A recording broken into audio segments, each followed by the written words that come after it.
Hallelujah. चलो प्रिय भाई बहन, हम प्रभु के वचन में चले। अभी आराधना और भक्ति हुई।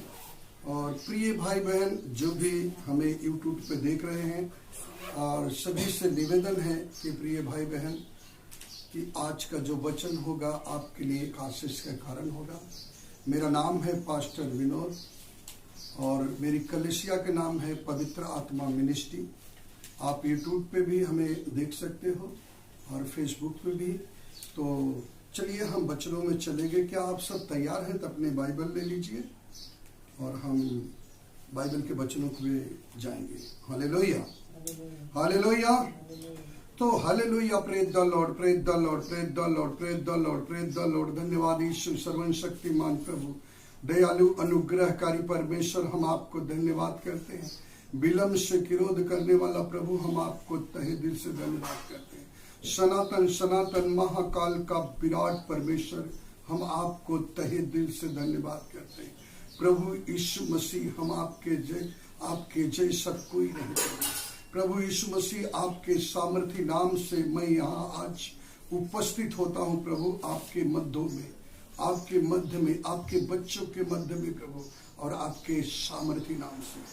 और प्रभु हम सभी पे अपनी दया और कृपा करना प्रभु, यीशु की सामर्थी मीठे नाम से, और प्रार्थना हम विश्वास के साथ करते हैं। आमीन।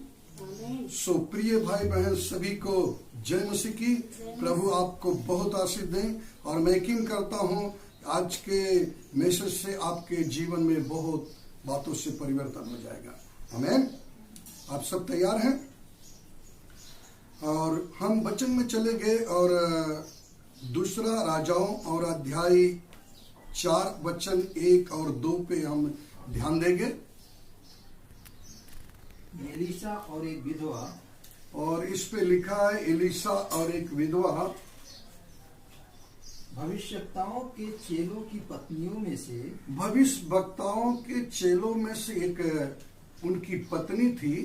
एक स्त्री ने, और वो स्त्री जो थी विधवा हो चुकी थी, एलीशा की दुहाई देकर कहा, और वो एलीशा की दुहाई देकर कह रही थी, तेरा दास मेरा पति मर गया। और वो कहती है कि देख एलीशा जो तेरा दास था और मेरा पति वो मर गया है, और तू जानता है कि वह यहोवा का भय मानने वाला, और वो परमेश्वर यहोवा का भय मानता था, पर जिसका वह कर्जदार था वह आया है, और वो कर्जदार लोग आए हैं कि मेरे दोनों पुत्रों को, और वो बता रही कि मेरे दोनों पुत्रों को लेके जाएंगे, अपने दास बनाने के लिए ले जाए, और अपने दास बनाने के लिए लेकर जाएंगे। देखिए प्रिय भाई बहन, ये वचन कह रहा है कि वो एक दासी कहती है कि देखो एलीशा जो आपका दास मेरा पति था वो इस समय मर गया है, और जिसका लेन देन उन्होंने किया था कर्जा, वो हमारे बेटों के बेगारी में लेके जाना चाहते हैं।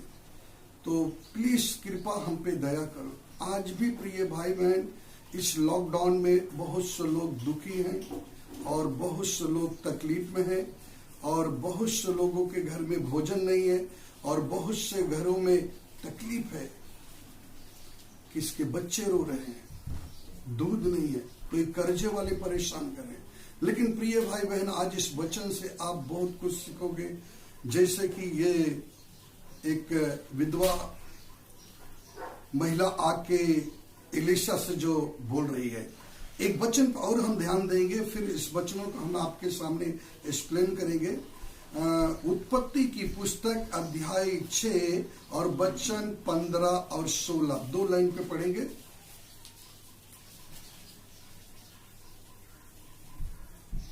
हाँ, इस ढंग से तू उसको बनाना। कहता है यहाँ पर, कहता है इस ढंग से तू उससे बनाना। और किसे कह रहा? नूह को। हाँ, जहाज की लंबाई 300 हाथ, और जहाज की लंबाई 300 हाथ, चौड़ाई 50 हाथ, चौड़ाई 50 हाथ, और ऊंचाई 30 हाथ की, और ऊंचाई जो है 30 हाथ के बनाना। जहाज में एक खिड़की बनाना, और जहाज में अच्छी से खिड़की भी बनाना, और उसके एक हाथ ऊपर से इसकी छत बनाना, और उसके एक हाथ ऊपर से छत भी बनाना, और जहाज की एक ओर एक द्वार रखना, और जहाज में पहला दूसरा तीसरा खंड बनाना। इसलिए वो दूसरा तीसरा खंड बना रहा है, एक जानवरों के लिए, फिर उनके नूह के परिवार के लिए, और नूह के परिवार के लिए जो बना रहा है वो नूह के परिवार को बचाना चाहता है।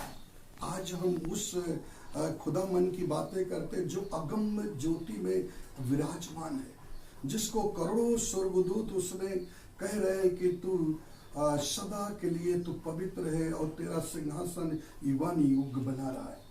जब ये नूह के परिवार को 8 लोगों को बचाने की चिंता रखता है, वो परमेश्वर क्या आपके और हमारी चिंता नहीं रखेगा? प्रिय भाई बहन, जरूर रखेगा।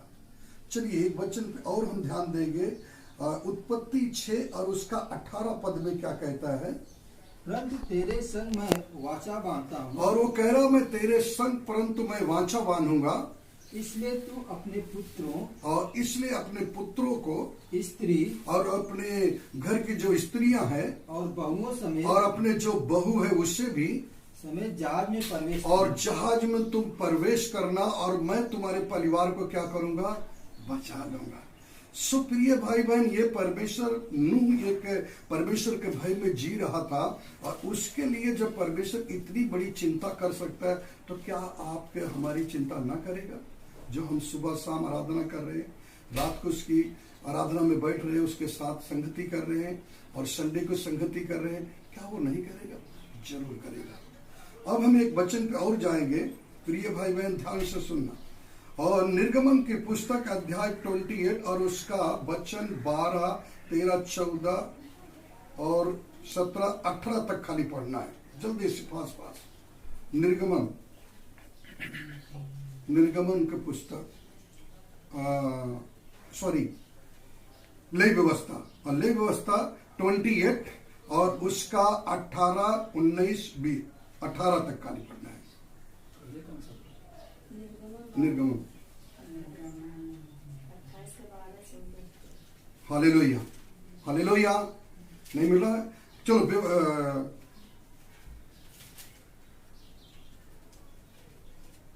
व्यवस्था विवरण ले लो, व्यवस्था विवरण लो, जल्दी करो। व्यवस्था विवरण 28 का जल्दी से 18 पद पढ़िए, जल्दी पढ़ो। हालेलुया। सुप्रिय भाई बहन, यहाँ पर कह रहा डरना नहीं, और इस जगह पर भी कह रहा है तुम्हें हम पूंछ नहीं परंतु सिर ठहराए हैं, तुम्हें लेने वाले नहीं परंतु हम देने वाले बनाए हैं। और परमेश्वर कहता हम तुम्हारे संग सदा रहूंगा और तुम्हें नीचे के नहीं परंतु ऊपर के करूंगा। हालेलुया। यहोवा तेरे लिए अपने आकाश रूपी उत्तम भंडार को खोलकर तेरी भूमि पर समय पर मेघ बरसाएगा, और तेरे सारे कामों पर आशीष देगा। और वो सारे कामों पे आशीष देगा। जो भी आप काम कर रहे हैं उस पे वो आशीष देना चाहता है। आगे, और तू बहुतेरे जातियों को उधार देगा, और बहुतेरे जातियों को तुम क्या करोगे? उधार दोगे। परंतु किसी से तुझे उधार किसी से भी तुम्हें उधार लेने की जरूरत ना पड़ेगा। और यहोवा तुझको पूछ नहीं, और यहोवा कह रहा है कि तुम्हें संतुलन दे के कह रहा है तुम्हें पूछ नहीं परंतु सिर ठहराऊंगा। सिर ही ठहराएगा। और तू नीचे नहीं परंतु ऊपर के अधिकारी बन जाएगा। यदि परमेश्वर यहोवा की आज्ञाएं, और परमेश्वर यहोवा की आज्ञाएं जो उसने दिया उसमें मानने में अगर तुम चौकसी करते हो तो। Hallelujah, hallelujah. क्या आप परमेश्वर के वचन पे विश्वास करते हो? तो परमेश्वर आपको लेने वाला नहीं देने वाला बनाएगा। समय पे आपकी भोजन को प्रबंध करेगा। वो नूह की चिंता कर रहा है, वो यहाँ पर व्यवस्था विवरण पे आपकी भी चिंता कर रहा है। प्रिय भाई बहन, व्यवस्था विवरण 28 का जो 12 से 18 तक हमने पढ़ा, और नूह के परिवार को चिंता कर रहा, आपकी भी परिवार की चिंता कर रहा। आपकी भी भूखा नहीं सोने देगा। जब नूह के परिवार को बचाया, आपको बचाएगा, आपको किसी को कर्जदार नहीं बनाएगा, आप लोगों को उधार दोगे। हालेलुया। आज कई संस्थाएं और कितने लोग, प्रभु के दास लोगों को जाके दे रहे हैं। प्रभु हमें भी सौभाग्य दिया, हमें भी बहुतों के लिए उद्धार का कारण बनाया। कई लोगों को राशन की सामग्री हमने पहुंचाया। सो उसके हम विषय में नहीं जा रहे प्रिय भाई बहन।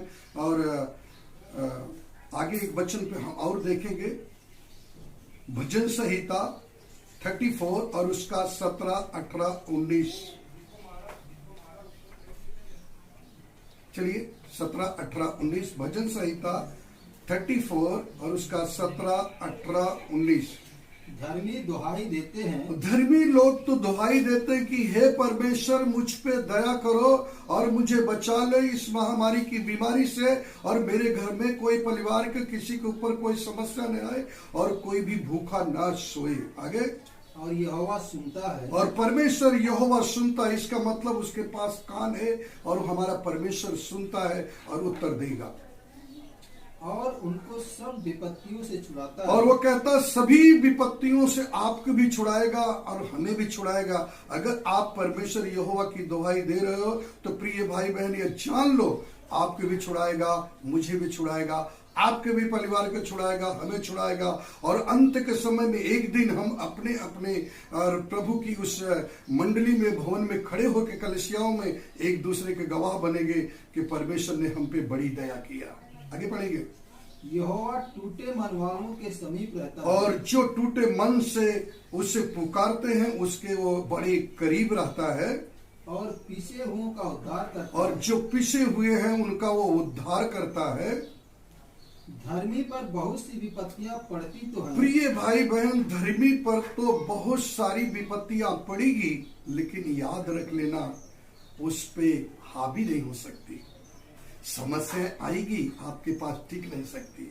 समस्याएं आएंगी, आपके बाजू से निकल जाएंगी। जैसे इससे पहले कई उड़ती बीमारियां, उड़ती खबरें, बहुत कुछ आया, हम उसे भी पार करके आगे निकले। कुछ समय के बाद में जब आज ये कोरोना एक बीमारी फैली हुई जिससे सारा भारत और सारा जगत दशक में है, एक दिन इस बीमारी से हमें और आपको उस बीमारी से पार करेगा। सुप्रिय भाई बहन याद रखो, आपसे बहुत प्रेम करता है, नूह से प्रेम करता है। यहाँ पर दिखा है कि आपको पूछ नहीं सिर बनाएंगे। इधर आगे और क्या कहता है उसे सुनिए। हाँ, धर्मी पर बहुत सी विपत्तियां पड़ती तो धर्मी पर बहुत सारी विपत्तियां पड़ेगी, लेकिन परंतु यहोवा परमेश्वर उसको उन सबसे मुक्त करता और उन सभी से यहोवा उनको मुक्त करता है। प्रिय भाई और बहन, क्या आप धर्मी में जीवन जी रहे? क्या समस्या में हो और यहोवा की दुहाई दे रहे हो? क्या संस्थाओं पे आप निर्भर हो? क्या गवर्नमेंट पे निर्भर हो कि वो राशन कार्ड के हिसाब से हमें राशन देगा तब मैं खाऊंगा? क्या आप परमेश्वर की दुहाई दे रहे हो? क्या परमेश्वर पे आप निर्भर हो तो परमेश्वर आपके जीवन में कार्य करेगा। लेकिन प्रिय भाई बहन, एक वचन हम और बता के हम आपको समाप्ति पे आगे जाएंगे। जब हम अपनी चिंता छोड़कर केवल हम प्रभु पे निर्भर होगा तो परमेश्वर हमारी चिंता करेगा। वो तो कहता है, मनुष्य को कहता है, उस पक्षी को देख जो न बोती है न खटों में बटोरती है, हमारा स्वर्गीय पिता उससे भी भोजन देता है। क्या उससे बढ़कर तू नहीं है? क्या हम और आप पक्षियों से बढ़कर नहीं है? जरूर है, वो है। हम और आप उससे बढ़ गए, इसलिए वो परमेश्वर हम पे दया करता है। वो कहता घास जो आज है कल भाड़ में झोंकी जाएगी, उसको भी परिश्रम के लिए कोई भी वो परिश्रम नहीं करती, फिर भी उसको प्रभु बढ़ाता है। क्या हमें और आपको भूखा सोने देगा? कभी नहीं। बाइबल कहती है भूखा शेर जंगल में सो सकता है, लेकिन प्रभु के ऊपर विश्वास करने वाले वो कभी भी लज्जित नहीं होंगे, कभी भी किसी से मांगने की उनकी आवश्यकता नहीं पड़ेगी। सुप्रिय भाई बहन, क्या आप प्रभु पे निर्भर हैं? ध्यान में रखो, हम आगे के पुस्तक में देख रहे हैं और उस जगह पर एक बातें और बता रहा है कि आगे हम 3 से 7 तक, दूसरा राजा अध्याय 4 और 3 से 7 तक पढ़ेंगे। और ये विधवा स्त्री एलिशा से क्या कहती है, पढ़िए। ये एलिशा से दुहाई दे के कहती है, एलिशा, हाँ 3 से, एलिशा ने उससे पूछा, और फिर जब वो चिल्ला के इस प्रकार कहा कि हे एलिशा, जो मेरा पति तेरा दास था वो मर गया और लेन देन वाले हमारे घर पे कर्जे वाले आ रहे हैं और हमारे बच्चों को दोनों को उठा के लेके जाएंगे, बेगारी में इस्तेमाल करेंगे। और वो एलिशा की दुहाई दे रहा है और वो एलिशा उससे कहता, मैं बताओ तेरे लिए क्या करूं। और आगे, मैं तेरे लिए क्या करूं, और मैं तेरे लिए क्या करूं, मुझे बता कि तेरे घर में क्या है। और वो एलिशा इस बात को पूछता, तू बता दे आपके घर में क्या है, तेरे घर में क्या है, हमें ये बतला दे कि तेरे घर में कुछ है कि नहीं है। आगे, उसने कहा, तेरी दासी के घर में, तेरी दासी के घर में 1 हांडी तेल को छोड़ और कुछ नहीं है। और वो बड़े साफ रीति से बतला दिया है कि तेरी दासी के घर में 1 हांडी तेल के अलावा कुछ भी नहीं है। क्या प्रिय भाई बहन, आपके घर में कुछ भी नहीं है? आज प्रभु उसी पे आशीष देगा। अगर आपके कुप्पी में 1 मुट्ठी भी आटा है तो परमेश्वर आज आशीष देने वाला है। आपके घर में थोड़ी सी दाल है, वो दाल बढ़ जाएगी। आपके घर में अगर थोड़ा सा तेल है, परमेश्वर वो तेल बढ़ा देगा। प्रिय भाई बहन, वो सब जानता है हमें और आपकी क्या आवश्यकता है, वो परमेश्वर जानता है। वो कहते हैं कि तेरी दासी के घर में 1 हांडी तेल छोड़ कुछ भी नहीं है। मैं तुझसे सच कहता हूं, अगर आप प्रभु के दास हो, आप सच कह रहे हो, आज आपके राशन बढ़ जाएगा। जब तक अकाल नहीं खत्म होगा, मैं सच कहता हूं, राशन के लिए आपको किसी के सामने हाथ नहीं फैलाना पड़ेगा। मेरा खुदा उस राशन को बढ़ा देगा। प्रिय भाई बहन, विश्वास करिए, यकीन करिए। मैं एक छोटी सी गवाही बताता हूं। मैं प्रचार करते वक्त एक बहन को कहा, अगर तुम विश्वास करके कह दो, वो तुम्हारे जीवन में हो जाएगा। और उस समय उनके घर में स्टोव जल रहा था और अपनी सासू को कहा कि प्लीज आप जाइए, स्टोव को तेल खत्म हो गया, बाजार से तेल लेके आओ। उसने तेल लेने के लिए गई और रिटर्न जल्दी नहीं आई क्योंकि तेल नहीं मिला और उसके स्टोव में तेल भक भक करके बुझ गया। प्रिय भाई बहन, उसको बाद में याद आया कि पास्टर ने कहा है कि तुम प्रार्थना करके कह दे, प्रभु तेरे लिए करेगा। और जैसे वो बहन, मैं सच कहता हूँ, ये गवाही को विश्वास करिए, वो बहन ने एक आशीष तेल में प्रार्थना किया था और विश्वास से रखी थी। उस स्टोव के अंदर वो तेल डाल के कहा कि मैं विश्वास करती हूँ कि मेरा भोजन बनने तक तेल नहीं खत्म होगा। प्रिय भाई बहन, और स्टोव में हवा भर के उसने जला दिया, चावल पकाया, दाल पकाया, उसने रोटी पकाई, फिर भी स्टोव में का तेल खत्म नहीं हुआ। आज अगर आप विश्वास करते हो तो सच कहता हूँ, तुम्हारे डब्बे के कभी भी आटा न खत्म होगा, न तो तुम्हारे डब्बे के आटा खत्म होगा, न तो तुम्हारे डब्बे का तेल खत्म होगा, न तो तुम्हारे कुप्पी का तेल कभी खत्म होगा, और न तो तुम्हारी दाल खत्म होगा, और न तो तुम्हारे बच्चों के लिए किसी के सामने हाथ फैलाना पड़ेगा। परमेश्वर हमारा परमेश्वर जीवित परमेश्वर है। वो अगम्य ज्योति में बैठा हुआ है। वो विराजमान खुदा से विनती कर रहा है कि हमारे बच्चे भूखे न सोए। प्रिय भाई बहन, वो दया कर रहा है। आज ही पवित्र आत्मा तुम्हारे घर की स्थिति बदल देगा और बदल करने वाला वो परमेश्वर है। चलिए हम आगे पढ़ते हैं। वो क्या कहा एलिशा ने उस दासी से, तेल को छोड़ और कुछ नहीं। और उसने कहा, तेल के छोड़ मेरे घर में कुछ भी नहीं है। उसने कहा, तू बाहर जा, और तू बाहर जा, अपने पड़ोसियों के घर में चले जा जल्दी से, खाली बर्तन मांग, और सारे बर्तन पड़ोसियों के घर से तुम मांग के लेके आ जा, और थोड़े बर्तन न लाना, और थोड़े बर्तन न लाना, ज्यादा बर्तन की प्रबंध करके आना। फिर तू अपने बेटों समेत, और फिर अपने बेटों समेत अपने घर में जाना, और द्वार बंद कर देना, उन सब बर्तनों में तेल डालना, और सब बर्तनों में तेल डालना शुरुआत कर देना। आज मैं आपसे वादा करता हूं, एक प्रभु का दास होने के नाते, प्रिय भाई बहन, जहां आपके रसोईया घर है, उस रसोईया घर पे हाथ रख के तुम प्रार्थना करो और परमेश्वर उसी में बढ़ोतरी देगा, कभी नहीं कम होगा। आपके अपने दरवाजे बंद करो और यकीन करो, विश्वास करो, अगर इस दासी के ऊपर परमेश्वर ने दया किया, उससे बढ़ के हम है, परमेश्वर हम पे भी दया करेगा।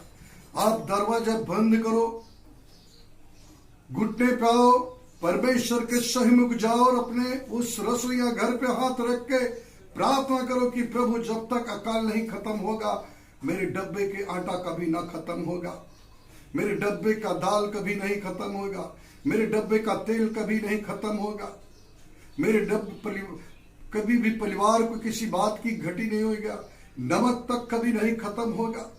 हालेलुया, हालेलुया प्रिय भाई बहन, हालेलुया। परमेश्वर आपको आशीष दे रहा है, आमीन। परमेश्वर आपको आशीष दे रहा है। आगे पढ़ेंगे। और जो भर जाए, और जो बर्तन भर जाए उसे उठा के साइड में रखना, उन्हें अलग रखना, और उसे अलग रखना। तब वह उसके पास से चली गई, और उसके पास से वह चली गई, वो दासी, और अपने बेटों समेत दरवाजा बंद किया, अपने घर में पहुंच गए, अपने घर जाकर द्वार बंद किया। हाँ। तब वे तो उसके पास बर्तन लाते गए, और वो उसके पास उसका बेटा बर्तन देते गया, और उसकी माँ जो है बर्तन में तेल भरते गई। जब बर्तन भर गए, और जब पूरे बर्तन फुल हो गए, तब उसने अपने बेटों से कहा, और फिर अपने बेटे से कह रही है, मेरे पास एक और एक बर्तन लाओ, तेल और उमड़ रहा है। उसने उससे कहा, माँ, और बर्तन तो नहीं रहा, और सब बर्तन फुल हो गए, बर्तन नहीं है। मैं आज आपसे कह रहा हूँ, आपके लिए परमेश्वर उमड़ता हुआ आशीष दे रहा है। जैसे इस स्त्री के पति मर गया था, उसके आगे पीछे कोई नहीं था, कमाने वाली जिनी पूंजी पूरी बंद हो गई थी। परमेश्वर के भक्त जन एलिया ने कहा, एलिशा ने, तू जा, क्या कर, तेल भरते जा, और तेल उमड़ रहा। आज तुम्हारे घर के डब्बे के आटा उमड़ेगा, तेल भी भरेगा, और आटा भरेगा, और चावल भी भरेगा, सब कुछ उमड़ता हुआ नजर आएगा। और एक दिन आप कलीसिया में खड़े होके गवाही दोगे कि जब तक अकाल पड़ा था और जब तक ये समस्याएं थी, तब तक कभी भी कमी नहीं हुआ। आगे हम पढ़ेंगे थोड़ा और। तब तेल रुक गया, तब जैसे उसने कहा कि डब्बा अब कोई बर्तन नहीं है, और उसके बाद तेल रुक गया। याद रखना, जब तक लॉकडाउन चालू है प्रिय भाई बहन, तब तक तुम्हारे लिए परमेश्वर सब प्रबंध करेगा, एक भी चीज का घटी नहीं होगा। चलिए हम आपके लिए प्रार्थना करते हैं। तब उसने जाकर परमेश्वर के भक्त को यह बता दिया, और तभी उसने जाकर परमेश्वर के भक्त के पास जाकर बता दिया, और उसने कह दिया, जा तेल बेचकर, और कह दिया कि सब डब्बे फुल हो गए तेल से। उसने कहा, जा सारे तेल बेचकर और अपने सारे कर्ज को पूरा कर दे। आज प्रिय भाई बहन, हम आपके लिए प्रार्थना करेंगे। क्या आप सब तैयार हैं? हम आपके लिए दुआ करेंगे। जहां भी हो प्रिय भाई बहन, अपने घुटने पे आ जाओ और खुदावन के करीब आ जाओ, और आपके भी घर में किसी बात की घटी नहीं होगी। मैं एक प्रभु का दास होने के नाते हम दुआ करेंगे। प्यारे पिता, हम धन्यवाद करते हैं, जैसे एलिशा ने आशीर्वाद दिया प्रभु, हम वैसे ही जो भी ये यूट्यूब पे देख रहे हैं प्रभु, फेसबुक पे देख रहे हैं, व्हाट्सएप पे देख रहे हैं, सभी के घर में किसी बात की घटी न हो प्रभु। मैं विश्वास करता हूं प्रभु, उनके आटे जो डब्बे का है भरा हुआ मिले, चावल के डब्बा भरा हुआ मिले, दाल के डब्बा भरा हुआ मिले, नमक का डब्बा भरा हुआ मिले, मसाले के डब्बे भरा हुआ मिले प्रभु। किसी बात की घटी न हो, तेल के डब्बा भरा हुआ नजर आए प्रभु, और रसोईया भरा पूरा मिले, उनके फ्रिज में सब कुछ भरे पूरे मिले पिता परमेश्वर। मैं विश्वास करता और प्रार्थना करता हूं प्रभु परमेश्वर आज आप मुहैया करा रहे हैं प्रभु। अगर इस वचन के ऊपर मुझे प्रकाशन डालने के कहा है तो प्रभु मैं आपके सामर्थी नाम से प्रार्थना करता हूं, अगम ज्योति में बैठा हुआ खुदामन हम पे दया कर पिता परमेश्वर। तेरे दास की ओठों पे तू दया कर पिता परमेश्वर। मैं आशीर्वाद देता प्रभु यीशु मसीह के नाम से, किसी बात की उनके जीवन में घटी हुए पवित्र आत्मा उन्हें छुए और ब्लेस करे प्रभु जी। इसी वक्त सब चीज की बढ़ोतरी हुई। अगर उनके अंदर कोई समस्या कोई बीमारी है यीशु के नाम से निकल जाए, गांठ लुप्त हो जाए, बीमारियां निकल जाए, अंदरूनी दर्द इसी वक्त निकल जाए, सर का दर्द इसी वक्त निकल जाए, घुटने का दर्द इसी वक्त निकल जाए। पवित्र आत्मा उन्हें छू ले, स्पर्श करे। मैं यकीन करता हूं कि पवित्र आत्मा उन्हें छू रहा है। टच यू, स्पर्श, उस घर की परिस्थिति बदल दो प्रभु, ताकि वो आपकी नाम की महिमा करें और भोर में उठ के आपको खोजने वाले हों। यीशु की सामर्थी नाम से प्रार्थना विश्वास से सुनिए पिता और दया से ग्रहण करिए, आमीन। प्रिय भाई बहन सभी को जय मसीह की। परमेश्वर आपको बहुत आशीष दे। God bless you. फिर मिलेंगे, आमीन।